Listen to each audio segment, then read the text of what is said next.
We still don't know why. Very mysterious, very strange, a little bit horrific in some regards. And so I am fascinated to learn about the conjecture, the ongoing discussion as to what occurred.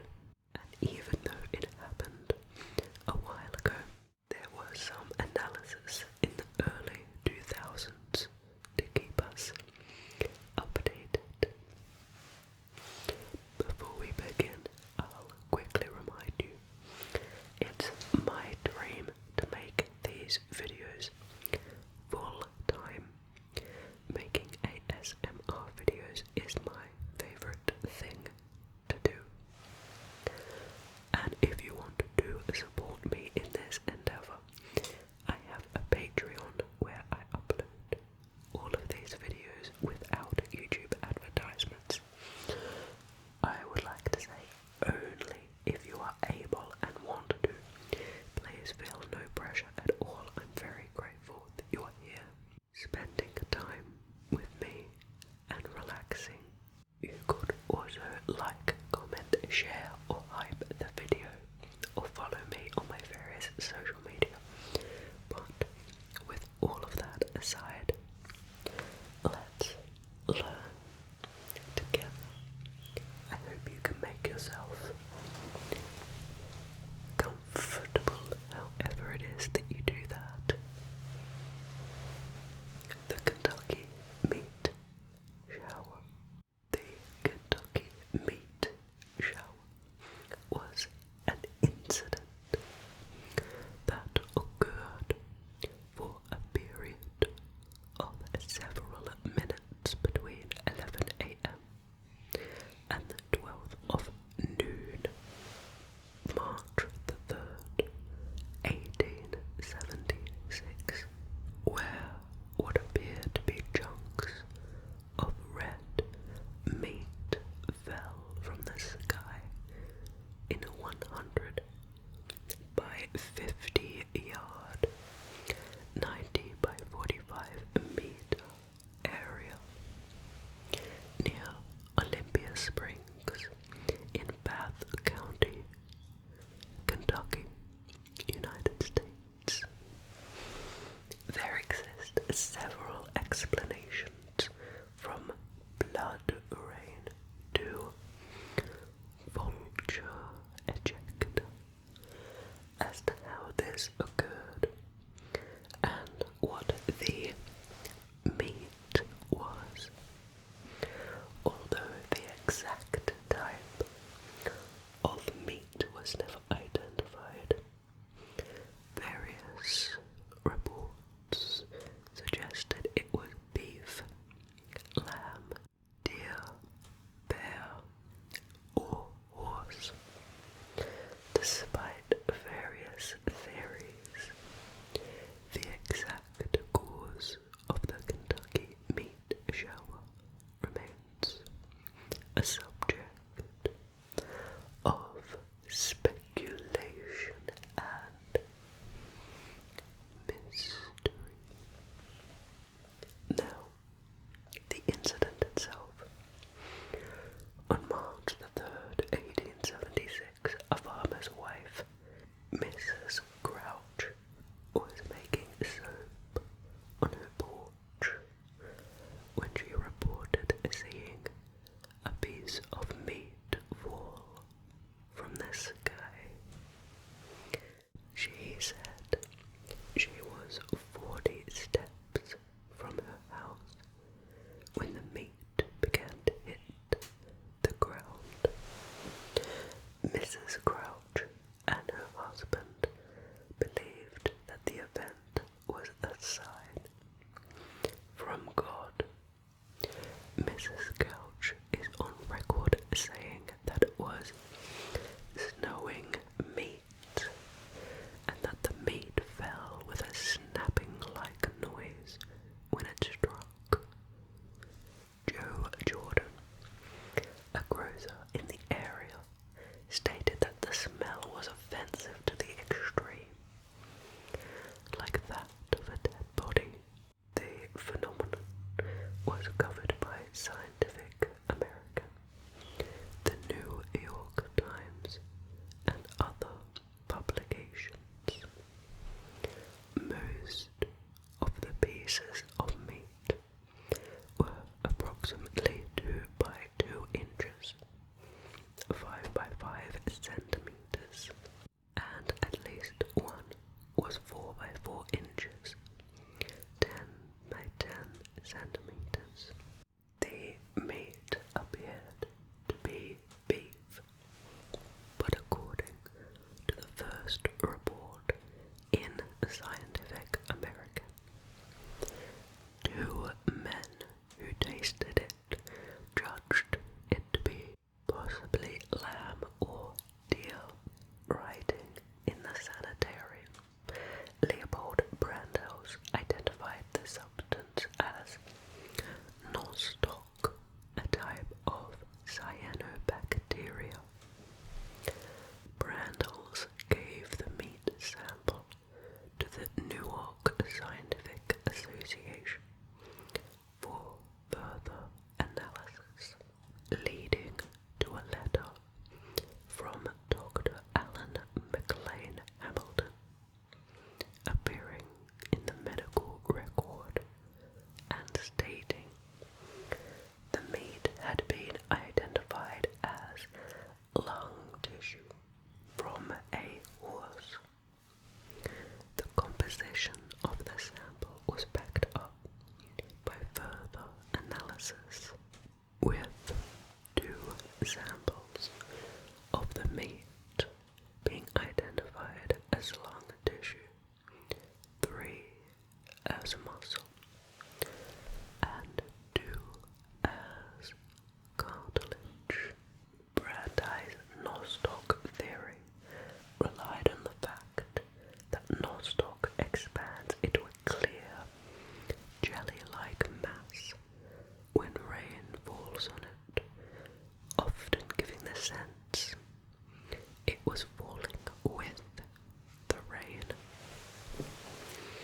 Charles Ford noted in his first book, The Book of the Damned, that there had been no rain. Another theory found by Kurt Goad, a professor at Transylvania University, came from a humorist for the New York Times who asserted that it was cosmic meat, that the meat came from animals from an exploding planet.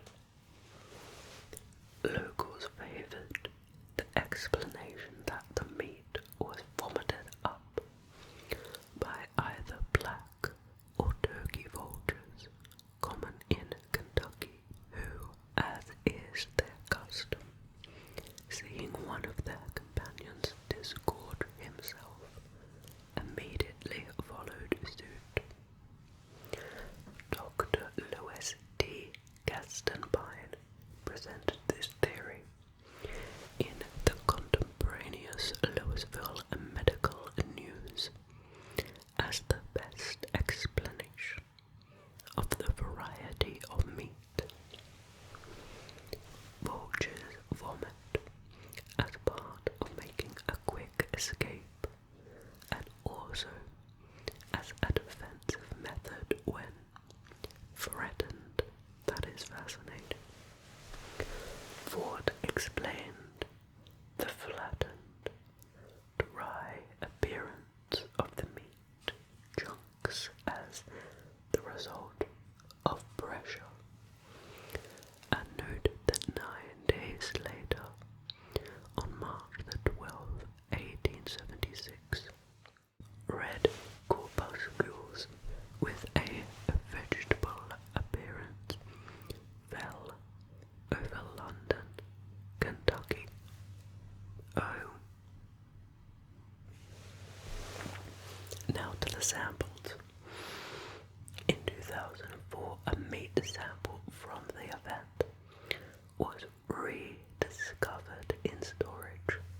spawn, or the cyanobacterium nostoc, of course, drawing analogies to other reported flesh and blood rains. Both men nonetheless preserved their samples and passed them on to other investigators. Microscopic analysis by Alan McLean Hamilton, J.W.S. Arnold, Arthur Mead Edwards, and several colleagues shifted the emerging consensus toward an animal origin.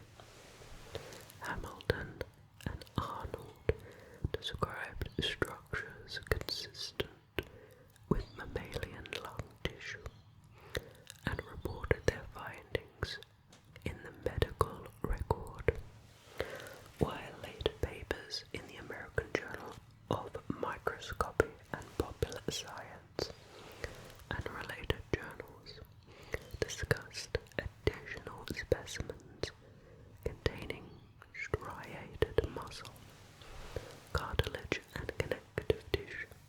Later popular science summaries have generally followed these 19th century reports in describing the material as a mixture of lung muscle and cartilage, so more down that direction of things than algae or amphibian eggs as they originally posited. Now, because that specimen was re-found in 2004 when scent was not good enough quality to ascertain the DNA, it means that we'll likely never know for certain what type of meat it is, but we can be relatively confident that it is animal meat at least.